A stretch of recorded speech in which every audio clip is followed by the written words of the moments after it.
virtudes. Amém? Amém. Então eu quero convidar você a abrir o livro lá no livro de Atos, capítulo 1.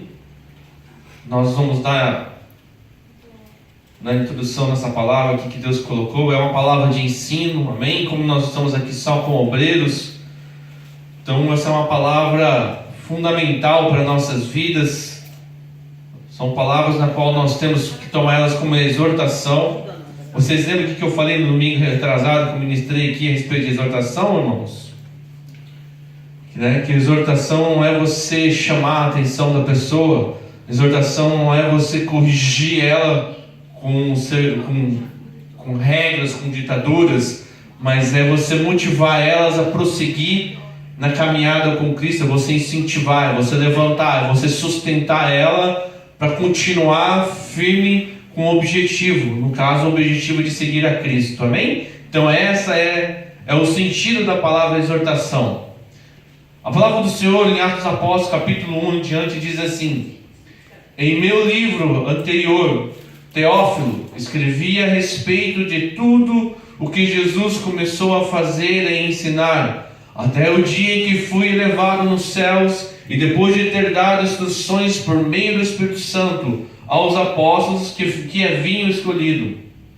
Depois do seu sofrimento, Jesus apresentou-se a eles e deu-lhes muitas provas indiscutíveis de que estava vivo. Apareceu-lhes por um período de 40 dias, falando-lhes acerca do reino de Deus. E certa ocasião, enquanto comia com ele, deu-lhes esta ordem: não saiam de Jerusalém, mas esperem pela promessa de meu Pai, da qual lhes falei. Amém? Só até aí. Então, quando Lucas ele escreve o primeiro livro, que é o livro de Lucas, o terceiro livro dos apóstolos ali, ele direciona esse livro para uma determinada pessoa, que era para Teófilo. Como ele fala aqui, o excelentíssimo, lá no livro de Lucas, você vai ver que no começo ele fala assim: eu direciono ao excelentíssimo Teófilo, minuciosamente, ou seja, ele escreveu com cuidado, ele pesquisou tudo aquilo que havia acontecido a respeito de Jesus. Então, quando ele começa a escrever o livro de Atos, de Lucas, o seu livro, um dos livros do Evangelho, ele começa a falar minuciosamente, ele fala a respeito de cada detalhe de Jesus Cristo. Tudo aquilo que ele aprendeu, tudo aquilo que ele conheceu, que ele viveu, tudo aquilo que ele ouviu os apóstolos falando. Ele teve todo o cuidado de pesquisar aquilo, para que ele pudesse transmitir com detalhe para as pessoas, no caso para Teófilo. Mas é claro que essa carta não seria só útil a Teófilo. Essa carta também foi útil para muitas outras pessoas e está sendo útil para nós hoje em dia. Ali você vê, desde o nascimento de Jesus, contando a respeito do nascimento de Jesus, o nascimento de João Batista, a genealogia de Jesus, Jesus escolhendo os apóstolos, enfim. Então ele conta toda a vida, desde o seu nascimento até a sua crucificação. Então ali ele conta com detalhe. Então a preocupação dele, que quando ele conheceu Jesus, de quando ele teve aquele encontro com Jesus, era poder realmente conhecer quem era Jesus. Era saber quem que era aquela pessoa, qual foi apresentada para ele. Sabe que eu vejo muitas vezes no meio do nosso povo, do povo cristão, é a falta de interesse de saber quem é realmente Jesus. É realmente a falta de interesse de saber o que esse Jesus representa, o que ele é. Porque às vezes nós fazemos algumas perguntas a respeito de Jesus, irmãos, infelizmente acho que 70% da igreja não vai saber responder. Por quê? Porque não existe o interesse de saber quem é Jesus. Porque quando nós temos o interesse de saber quem é Jesus, nós temos nossas vidas transformadas. Nós temos a nossa mente transformada, nós temos nossos corações transformados. Por quê? Porque nós aprendemos quem é Jesus. Aí nós sabemos o que Jesus gosta, Você sabe do que Jesus gosta? Imagina você chegar numa casa e levar ali um presente para uma determinada pessoa, daí aquela pessoa ela pega, olha aquele presente ali e fala para você, poxa, eu não gosto disso. Não é isso que me agrada. Né? Mas por que a gente fez isso? Porque a gente não sabe o gosto da pessoa. Porque quando você sabe o que a pessoa gosta, você não vai dar o que ela não gosta. Você vai procurar dar o quê? O que ela gosta, não é assim? E muitas vezes nós oferecemos para Jesus ou para Deus coisas que às vezes Deus não quer. E Deus, irmãos, às vezes nós ainda temos assim, somos às vezes meio cara de pau, né? A gente disfarça. A gente pega daquele sorrisinho e fala assim, obrigado, amei. Aí quando chega e fala, nossa, isso aqui eu não vou usar não. Mas Deus não é assim. Porque a palavra do Senhor diz assim que nós vamos prestar conta de todas as coisas que nós fazemos. Então, imagina nós chegando diante de Deus e Deus falando assim, poxa vida, eu não gostei daquilo, porque Deus vai falar, Deus não vai esconder. Deus não esconde, Deus é sincero. Mas então só tem uma forma de nós sabermos o que Deus gosta, é conhecermos. E só tem uma forma de eu falar para vocês o que Deus gosta e o que Jesus gosta. É sabendo o que Ele gosta, é conhecendo o que é a sua vida e sua história. É sabendo a respeito dele. Então quando Lucas ele se converteu a Cristo, sabe, quando Lucas ele ouviu aquela mensagem que trouxe ali no coração dele um fogo, que trouxe no coração dele um despertar, ele teve a curiosidade de saber quem era Jesus e a respeito da sua vida, a respeito de tudo aquilo que ele realizou, dos seus milagres, do seu nascimento, da sua genealogia, das suas curas, das pessoas a qual foram tocadas através deles, a respeito de como ele escolheu os apóstolos, cada pessoa que ele foi escolhendo, olha, vem, larga tudo que você tem e siga-me. Então ele teve, sabe, a curiosidade de saber isso. E isso tudo ele teve a curiosidade de saber, mas não reteu para ele. Aquilo que ele aprendeu, aquilo que ele viveu, não ficou só para ele. Ele queria o que? Transmitir para as pessoas. Ele quis passar para as pessoas a respeito daquele Jesus a qual ele conheceu. E a respeito daquele Jesus também que estava, sabe, sendo pregado em outro lugar. Porque se você pegar o livro de Atos, o livro de Lucas, você vai ver que Teófilo estava sendo ensinado a respeito de Jesus. Mas eles queriam saber mais a respeito de Jesus. E aí então, Lucas ele escreve um livro de Lucas. E aí então ele começa a detalhar coisas que não foram passadas para eles. Alguns ensinamentos que nós passamos são superficiais, irmãos. Mas existem coisas que você precisa buscar. O culto aqui, a mensagem que nós pregamos é algo que vai abalar o seu coração, que vai mexer com você. Mas o interesse de você conhecer Jesus é particular. Não é só de vir aos cultos, ouvir mensagens e pregações que você vai conhecer Jesus. Você vai conhecer Jesus quando você começa a ler a respeito dele, estudar a respeito dele e começar a viver com ele. Porque Lucas, ele era médico, ele era doutor, ele era um cara instruído. Ele não era uma pessoa qualquer. Ele teve faculdade. Uma faculdade naquela época, irmãos, não era para qualquer um. Mas hoje em dia já é difícil ter uma faculdade, né? Mas você imagina naquela época. Então Lucas, ele era uma pessoa instruída. E aí quando ele conhece Jesus, ele teve o interesse de conhecer mais profundo Jesus ainda.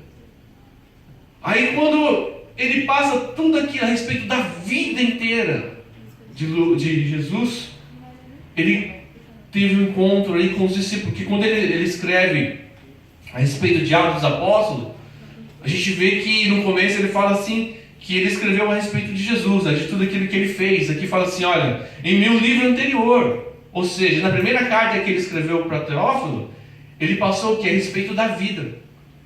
Agora o que ele estava escrevendo é a respeito da sua experiência e daquilo que ele tinha visto. Ele estava escrevendo para Teófilo a respeito daquilo que ele aprendeu, da vida dos apóstolos, como os apóstolos estavam vivendo, como a igreja estava surgindo, de como foi, sabe, a manifestação do Espírito Santo, porque até então ele escreveu do que? Ele ouviu, né? Agora ele estava escrevendo da sua vida, da sua experiência. Uma das cartas de Paulo, ele fala assim que nós somos cartas vivas do Senhor sobre a terra. Nós somos cartas vivas. A sua vida vai escrever o que Deus está fazendo. O que nós praticamos, as nossas atitudes, vai escrever a manifestação de Deus. Então, nós temos que ter muito isso em nossa mente. Como estamos levando a nossa vida com Deus? Certa vez estava tendo uma festa, a palavra do Senhor diz assim, no livro de Daniel, que eles estavam fazendo uma festa ali, e no meio daquela festa, de repente, eles começaram a pegar as coisas de Deus, os utensílios, taças, pratos, tudo aquilo que foi oferecido, consagrado para o Senhor, eles pegaram. E foi uma festa de arromba naquela noite. E de repente, irmãos, apareceu uma mão, e aquela mão então escreveu na parede. E de repente eles viram um dedo escrevendo na parede ali. E eles ficaram assombrados com aquilo, porque, imagina uma mão aparecer aqui escrevendo. E aquele dia houve uma palavra de juízo, porque eles brincaram com as coisas de Deus, porque eles não estavam fazendo o que Deus tinha ordenado eles fazerem.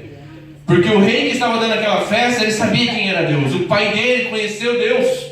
Nabucodonosor sabia o poder de Deus e a grandeza de Deus. Tanto é que ele estabelece para si: só existe um Deus, que é o Deus Todo-Poderoso que criou o céu e a terra. Não existe outro Deus. E o seu filho sabia quem era Deus. Ele sabia a seriedade de você viver na presença de Deus. Mas ele não fez aquilo. Viveu como ele quis. E veio um dedo de juiz e escreveu que a sentença dele estava determinada. Irmãos, imagina só hoje, se Deus escrevesse nessa parede aqui, o que Deus escreveria de você? Qual é a sentença que Deus ia dar para a sua vida hoje aqui? Se os dedos de Deus aparecessem e escrevessem aqui. Como será que nós temos levado? Será que nós temos levado aquilo que realmente Deus tem nos dado para levar?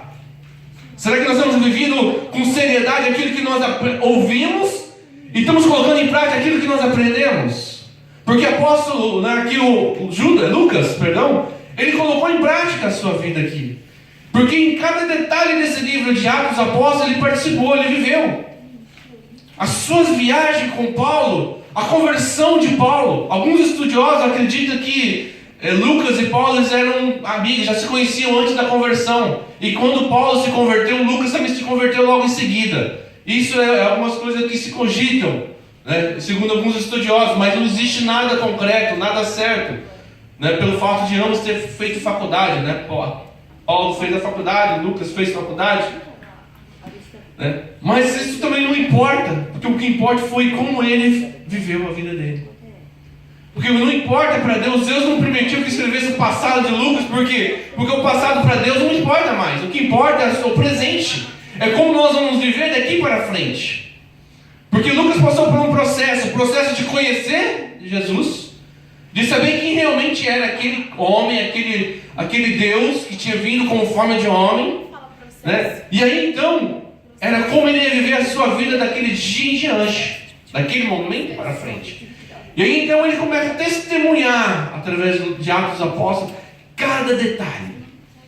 A descida, a promessa do Espírito Santo sobre aquele povo, que era algo que o Senhor tinha prometido, porque ele fala que o Senhor já tinha prometido essa palavra sobre eles. Relata sobre a permanecer em tal determinado lugar até que eles viessem a ser revestidos de todo o poder de Deus. Relata sobre a descida do Espírito Santo sobre a vida deles após a busca. Relata como foi, as 3.000 almas que se converteram na primeira pregação de Pedro. Imagina, irmãos, a autoridade de um homem semi-analfabeto pregando para mais de 3.000 pessoas ali naquele lugar. As pessoas se rendendo aos pés do Senhor. Isso mostra que não precisamos falar bonito. Isso mostra que nós não precisamos ser intelectuais, não precisamos, ser doutores da lei. Isso mostra que basta nós termos o Espírito Santo em nossa vida para que pessoas venham ser transformadas através de nós. Então, isso foi algo que Lucas, ele viu e viveu isso na vida dele. Cada detalhe, a conversão de Paulo. Paulo sendo levado ali, aos discípulos, aos apóstolos, sendo instruído na palavra, as viagens que Paulo teve. Tudo isso, Lucas, ele presenciou, ele viveu, ele relatou. Ele tinha, argumentos na prática para poder falar com as pessoas. E hoje a gente vê muitas vezes dentro da igreja a falta de experiência. Nós temos muitas teorias, sabe? Nós temos muitas coisas que nós ouvimos, mas não temos prática. Nós não temos essência, não temos testemunhos para dar. O que Deus tem feito na minha vida, como eu tenho vivido, como eu tenho apresentado através da minha vida Jesus para as pessoas lá fora. Então tudo isso são coisas que fazem parte da nossa vida. Não adianta só nós conhecermos, nós temos que vivermos também. Nós temos que ser, a palavra, nós costumamos dizer que Atos dos Apóstolos é um livro incompleto, porque a própria Bíblia diz Atos dos Apóstolos, são os atos, foram as atitudes deles que foi escrito esse livro. E esse livro tem dado continuidade através da minha vida e da sua vida. Eu e vocês estamos escrevendo o livro de Atos dos Apóstolos. Agora, como que eu estou escrevendo esse livro? Será que a minha vida é como daquele casal aqui, como que é o nome deles aqui? Deixa eu ver aqui. Deixa eu achar aqui. Ananias e Safira? Será que nós somos igual a Ananias e Safira? Será que a nossa história se encerra ali? Numa oferta mal dada para Deus? Porque eles viram ali, sabe, Barnabé depositando aos pés dos apóstolos os seus bens, sabe, tudo aquilo que ele vendeu a propriedade e colocou aos pés dos apóstolos, dando com alegria, com gratidão, com amor, oferecendo tudo para Deus, irmãos. Sabe, para Deus, irmãos, não existe metade, é tudo ou nada. É tudo ou nada com Deus. Vocês lembram quando a viúva foi ofertar para o Senhor ali? Não, no gasofilácio? Ela não deu metade, ela deu tudo. Por quê? Porque para ela era tudo ou nada. Ou Deus provia tudo na vida dela, ou não provia nada. Ela deu tudo. Jesus falou, ela deu tudo o que tinha. Ou com Deus, irmãos, o nosso é tudo ou nada. Amém? É tudo ou nada com Deus. E quando Barnabé ele vendeu a sua propriedade, ele falou, é tudo para Deus. Safira e Ananias, quando eles venderam a sua propriedade, eles deram metade para Deus, reteram a outra metade. Irmãos, Deus não divide nada. Ou é tudo ou nada com Deus. Lucas, ele deu tudo para Deus. Ele abandonou a sua faculdade, ele abandonou seus diplomas para viver uma vida com Deus, para poder acompanhar cada viagem com os apóstolos, com Paulo. Em cada naufrágio ele estava junto, nas prisões ele estava junto.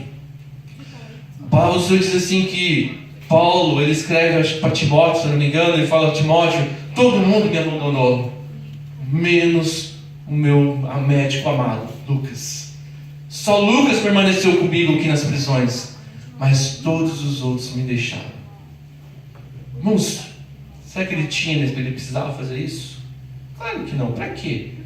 Porque ele era um cara bem sucedido, médico, tinha posição, né? Mas ele falou assim, nada me importa, o que me importa é Jesus, o que importa é a minha vida com Deus a partir desse dia de hoje, daqui para frente.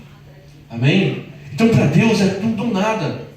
Deus nunca vai dividir, não vai dividir, não vai aceitar dividir você com ninguém. Ou a sua vida é dele 100%, ou não é dele. Às vezes a gente vê você e fala assim, só o diabo aceita metade. Eu vou falar uma coisa para vocês, nem o diabo vai aceitar metade. Sabe por quê? Porque se você não é de Deus, meu irmão, sinto muito dizer, você já é do diabo. Se a sua vida não é 100% voltada para o Senhor, então eu sinto muito dizer, porque ela é 100% voltada para o outro lado. Porque Deus não aceita você ser meio.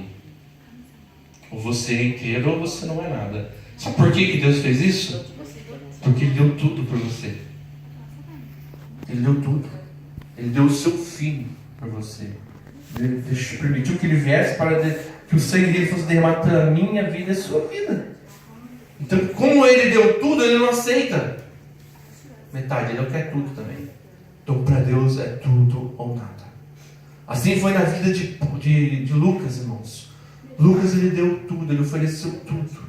Tudo que ele tinha, tudo que ele era, os seus diplomas, aquilo que ele aprendeu na faculdade, ele aplicava em prol de vidas, ele ajudava pessoas. Quantos talentos você tem? Dons que Deus deu para nós, para vocês. Nós temos usado esses dons, esses talentos, para ajudar pessoas? Será que nós temos compartilhado aquilo que Deus tem nos dado? Porque às vezes você tem um dom, de repente de tocar, cantar, de falar, mas Deus te deu esse dom para que você pudesse ajudar outras pessoas. Para que através desse dom outras pessoas pudessem ser abençoadas também. Amém? Porque nós não temos que reter. Lucas não reteve o conhecimento dele a respeito de Jesus, porque ele dividiu com Teófilo, e não reteve a sua experiência com Jesus, porque ele também escreve a Teófilo falando a respeito da experiência dele e do que ele teve com os apóstolos. Então as nossas experiências com Jesus vai trazer edificação na vida de pessoas. O apóstolo Paulo, quando ele fazia suas viagens missionárias, irmãos, ele voltava e se reunia com os irmãos do Sinédrio. E ali então ele falava a respeito das obras que Deus tinha feito, das pessoas que eram curadas, das pessoas que eram libertas, das pessoas que eram alcançadas através do nome de Jesus. E a palavra diz assim que eles se fortaleciam por causa do testemunho de Paulo. Não era pregação como nós fazemos hoje aqui, que nós pegamos um trecho da Bíblia, que lemos e explanamos ela para vocês. Não, era a vida deles testemunhava. O que eles viviam com Jesus trazia edificação para as pessoas da igreja. A palavra do Senhor lá em livro de Esther diz assim que quando o povo ficou sabendo daquilo que tinha acontecido no palácio através da rainha Esther, através de Mardoqueu, né, a fama dos judeus percorria as vilas, as cidades. E sabe o que acontecia? As pessoas se convertiam só com o testemunho, só com o que elas ouviram. Será que pessoas têm se convertido com aquilo que têm ouvido dentro dessa igreja aqui? Será que pessoas têm sido alcançadas através daquilo que está acontecendo aqui dentro? Quando as pessoas ouvem a respeito dessa igreja aqui, como será que reage o coração delas? Como será que as pessoas recebem quando ouvem falar de cada um de nós aqui? Será que o coração dela tem se amolecido?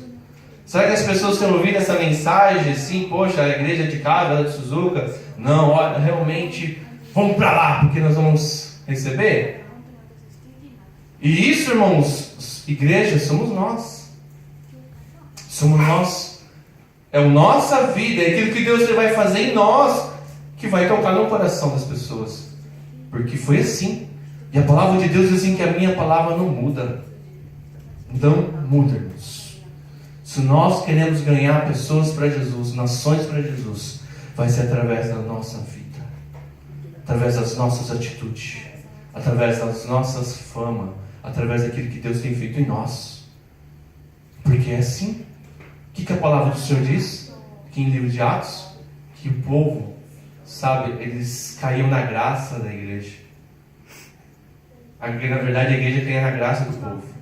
O povo olhava para a igreja de Atos dos Apóstolos, se alegrava, irmãos. E Deus acrescentava as pessoas que precisavam ser salvos. Meu, olha que coisa linda, né, Rafa? Que coisa linda. E aí a gente fica procurando estratégia, né, para fazer a igreja crescer. Vamos fazer discipulado, vamos fazer campanha de libertação, campanha de cura. Vamos fazer isso, fazer aquilo lá. Mas o principal, às vezes, a gente não está fazendo. É viver uma vida perante o Senhor de compromisso.